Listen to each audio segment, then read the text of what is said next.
friendships I know through cricket. I know the India of Nehru and Gandhi, and I know what is going on now. So I'm alarmed, and I think the world leaders need to know. I've spoken to the world leaders.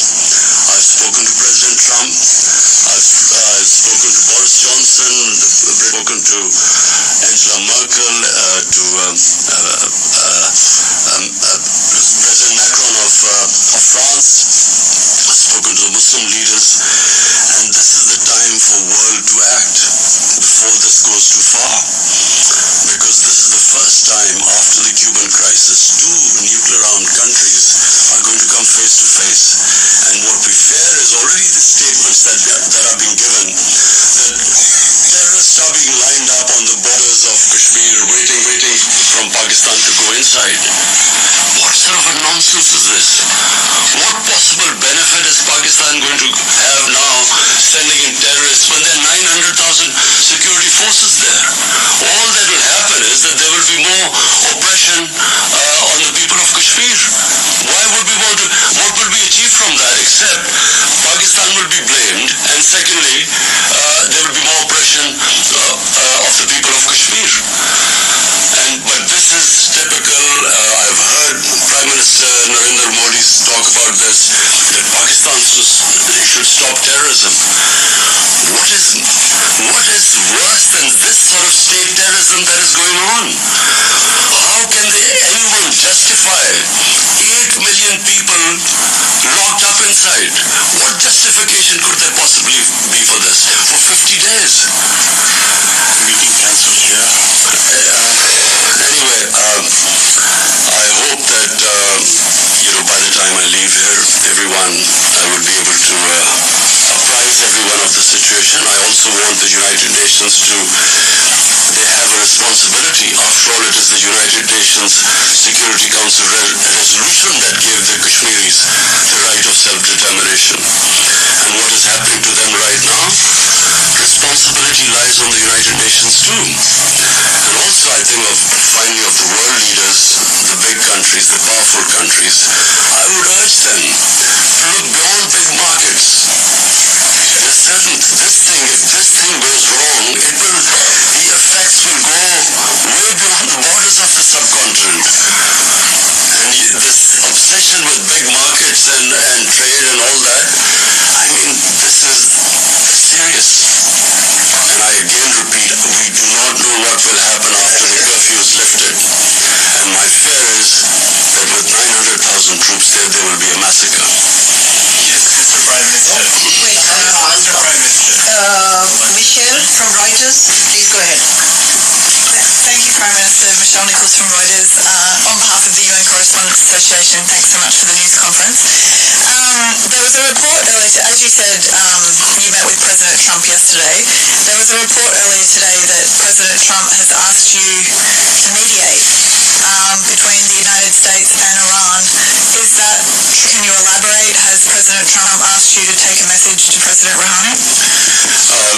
Before President Trump, I stopped over in Saudi Arabia because of the drone attacks on their oil facility, and I spoke to Prince Mohammed bin Salman, and he also asked me to talk to the Iranian president. He knew I was meeting him, and so also President Trump asked me that if we could de-escalate the situation and maybe come up with another deal. So I did convey this, and yes, we are trying our best. It's an ongoing thing, so I can't reveal more than that. Sorry, just a quick follow-up. So, yes, you are now mediating between the United States and Iran, and when did you speak with President Rouhani? I immediately spoke to President Rouhani yesterday after the meeting with President Trump. But I can't say anything right now more than this, except that we are trying and mediating. So how do you think the situation has escalated? I'm hoping that, that there is no conflict. You see, I do not believe that conflicts actually resolve anything.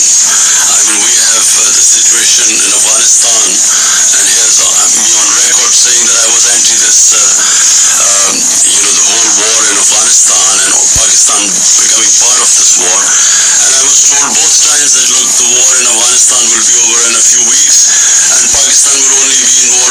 a few weeks. So, 19 years down the line, we have a situation. Again, by the way, we are still hoping. I've spoken to President Trump. We are trying now to get the talks restarted between Taliban and the Americans. And hopefully, if the deal is signed, which was almost about to be signed, then I would try and meet the Taliban to convince them to talk to the Afghan government then. Because until now, that's where the hit was. Taliban were talking to the Americans, but not to the Afghan government. So Pakistan is affected by this, by all the turmoil in Afghanistan. We desperately want there to be peace, also for the sake of people of Afghanistan. Also, this would be a tragedy for not just Pakistan, but I mean for all developing countries with their budgets being affected if this war takes place and the oil prices shoot up. It's going to cause much more poverty, so we'll try our best in both cases. Thank you. James, Al Jazeera, and after this, if I can't identify somebody, please identify yourself before you ask the question. James, go ahead. James Bays from Al Jazeera. On Kashmir, I've heard absolutely everything you've said, but I still want to ask this question. You're here in New York. Prime Minister Modi is here in New York. You both had meetings with President Trump. Is there a possibility of face-to-face diplomacy? Is there a chance for diplomacy on Kashmir? Before 5th August, Pakistan tried everything. I spoke to President Modi too, saying we have similar problems. Our problem is poverty, above anything. The responsibility of the head of state above anything is to get people out of poverty. And conflict is one that creates poverty. And sadly, as I said, there was no response. Now, after the 5th of August, I'm afraid what is the point of talking now? What they had done to Kashmir, unless and until they lift the curfew and then restore that Article 370, there's no chance of talking. So that's why we've asked President Trump and other world leaders to intervene. The lady in pink right here. Mr. Prime Minister, you're a man of enormous sophistication, and you're aware, I know, that there are very often forces behind the kinds of conflicts you're facing now. You have mentioned the Security Council. Now, one of my concerns, if this issue becomes before the Security Council, is there has been a tendency to attack Islamic countries, Iraq, Libya, and now Syria. And wouldn't it be risky to get the Security Council with its multiple interests conflicting involved in this? What would your expectation or hope be? Look, I mean, if ever the Security Council has to move, it's now. And I'll say for two reasons. One, the people of Kashmir are suffering simply because the Security Council could not implement its decision to allow them the right of self-determination. The 11 resolutions. So it's their responsibility. 8 million people are locked inside for 50 days.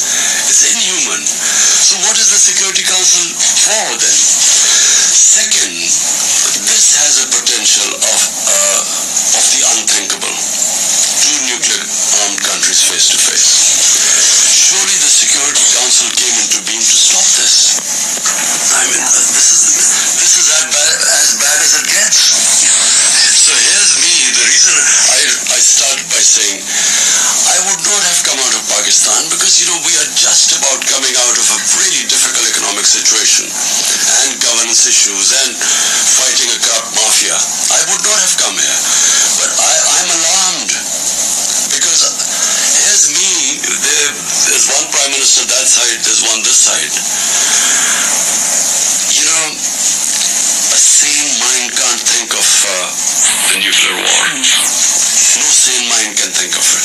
We grew up after the Cuban crisis, and all of us sort of knew that the Cold War was there because the other war was unimaginable.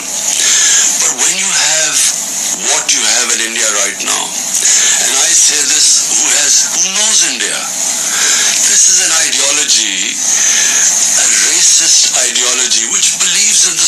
mercy of a Hindu race. The other races are not supposed to be equal. How do you reason with them? How do you reason with what they've done in Kashmir? I mean, would you expect a civilized society to do what they've done? I'm locked in, 8 million people. So therefore, I'm worried that if this goes on, there can easily be a miscalculation. And that's why the United Nations must act. Mr. Prime The lady in the white suit at the back, please identify yourself. We'll come to you, Mateen, in a minute. Let's just take some ANCA members. Thank you very much. My name is Nazira Azim Karimi. I'm Afghan journalist. Mr. Khan, as Afghan Kalaga, I expectation from you because you're peace ambassador, you are very famous soccer player. Million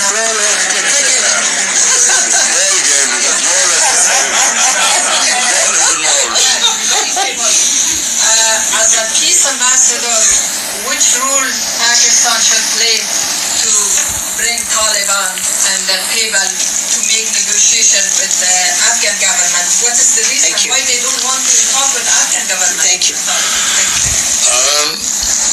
Well, this was a sticking point, as you're right, that the Taliban were willing to talk to the Americans, but not to the Afghan government. And at one point, the Taliban wanted to meet me, but I asked the Afghan government, and they asked me not to meet them. So the reason they said was that until President Ghani came to Pakistan, only then afterwards I should meet them. So I was planning to meet them once they signed the deal with the Americans, and I would have met them for only one reason, that they should now talk to the Afghan government. But unfortunately, on a tweet we found out that the deal was off. But it's very sad because that was very close, and once the deal was made, then the progress would have been made. But let me just be clear. There is no military solution, which is what I've been saying for a long time. And once the Afghans get together, they will find a solution. It must be, if the government sits down with the Taliban, they'll find a solution. But it's a question of getting them there. Iftikhar, APP. Thank you, Prime Minister. Khalidi from Associated Press of Pakistan. For weeks you have been calling for lifting of siege in occupied Kashmir. And in this connection you have met representatives of international humanitarian organizations. What is it that prevents them to carry out their mandatory task of providing relief to the Kashmiri people and to visit the prisoners, which they are mandated to do?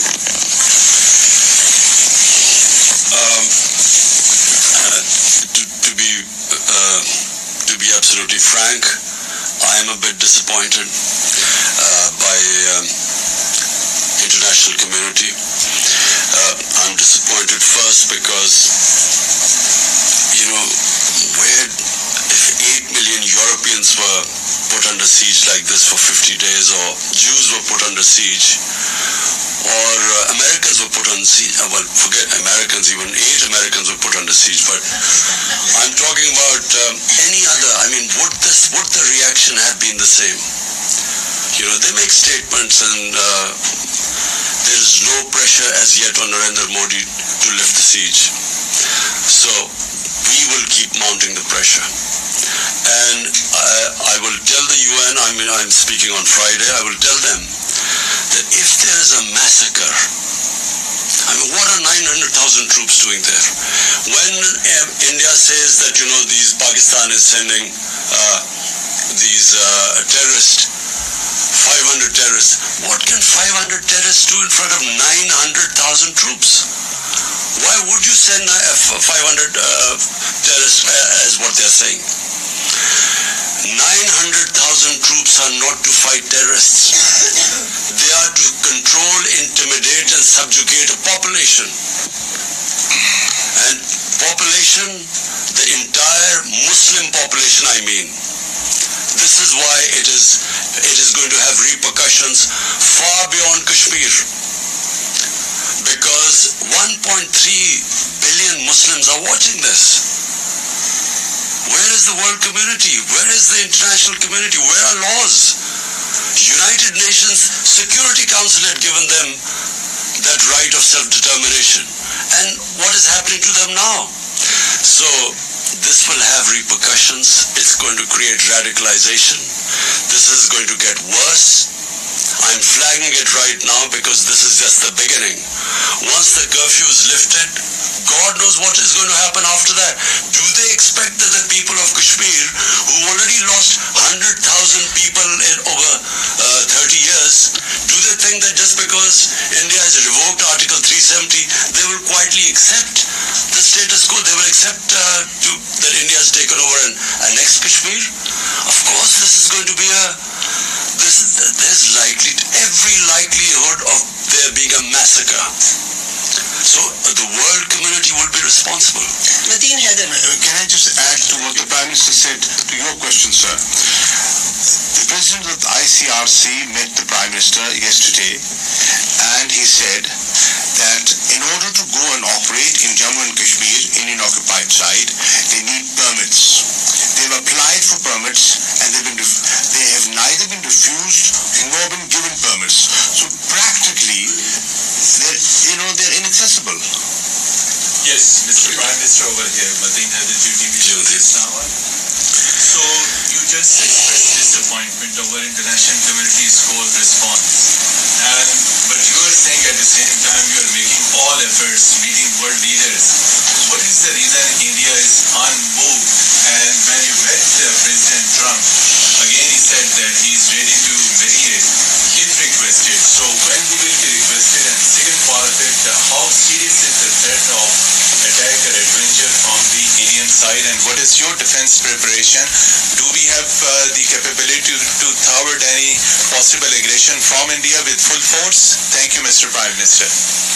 Look, I'm disappointed because I really feel, not as a Pakistani Prime Minister, as a human being, I feel disappointed that how can the world community stay quiet when 8 million people are being treated worse than animals?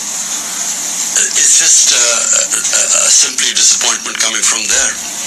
Secondly, I know why the response is lukewarm, and I know why Mr. Modi is not pushed at the moment.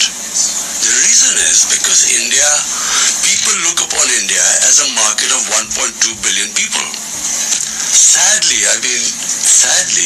this is what is happening.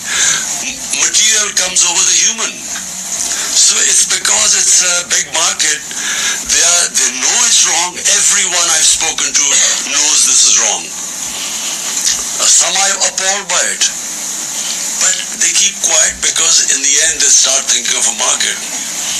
But my simple message to all those who are looking at a big market, this can go very wrong. To your point, to your second question, last time when they made Pakistan an excuse for this, a boy brutalized by the Indian security forces who blew himself up, they blamed Pakistan and bombed us. And once a conflict starts between two nuclear-armed countries, and I told the Indian public too on television, I said it will go beyond my hands, or your Prime Minister's hands once it starts. Who knows where it's going to end up? So it's madness to allow this whole situation to deteriorate further, because it's only going to deteriorate. But again I repeat, what will happen when you lift the curfew? What is going to happen? What do they think that the Kashmiris, after how they've treated them, are they going to quietly now accept India, that India has taken over Kashmir and they'll accept it? I fear there's going to be a bloodbath, and that's when things will start deteriorating very rapidly. I know you all want to ask questions. I'll come to you one by one. The lady in the blue, please go ahead, and if you can identify yourself. Thank you. Thank you, Ambassador. Thank you, Mr. Prime Minister, Betül Yürük from the Turkish news agency Anadolu. You had a meeting with Turkish President Erdogan yesterday. Do you think Turkey could play a role to help resolve the issue between Pakistan and India? Thank you. Well, first of all, I really want to thank President Erdogan for mentioning today Kashmir in his speech. We really feel that I hope that after him more leaders take his lead and at least ask India to lift the siege. We have a very good relationship with Turkey, and President Erdogan is coming over to Pakistan next month, which we hope to receive. We hope to increase our trade, all sorts of, we're going to have financial agreements with Turkey. And yes, we're very thankful that the President has taken a very principled stand. Please go ahead. We come to you, sir, in a minute. Thank you. Thank you for the press conference, Mr. Prime Minister. My name is Ibtisam Azim from the Daily Arabic, Al-Arab Al-Jadid newspaper. My question to you is, you said that you will keep mounting the pressure. Could you tell us which steps are you going to take? And then to which extent are you afraid that the situation of Kashmir will be very similar to what's happening in the occupied Palestinian territories, where you have a lot of resolutions, a lot of sympathy, but on the ground there is no concrete steps to help the local people? Thank you very much. You see, just like until the Palestinians are given a just settlement, there will always be a problem there. But you know, of course, Israel is very powerful and probably at the peak of its might, and so for the time being they put a lid on it. But eventually there has to be some settlement there, with a just settlement where the Palestinians have a homeland.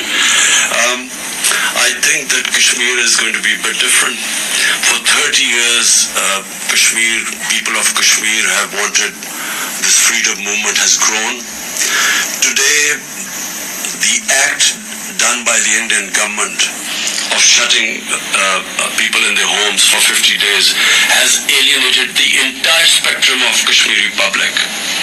There were at times people who were pro-Indian and who were, as I say, there were Kashmiri leaders like Umar Abdullah and Mehbooba Mufti who were pro-India. Today, no one will be able to ever get a vote in Kashmir who's pro-India because of what they've done. And they've actually, what the BJP government has done is it has actually told the Kashmiris that you're not equal human beings. They do not consider them human beings. Only hence a mindset can put people inside what they've done, and not thinking through what happens once the siege is lifted. I do not think Narendra Modi knows what's going to happen. The gentleman right here. Yes. After this, we are going to have an OIC summit meeting.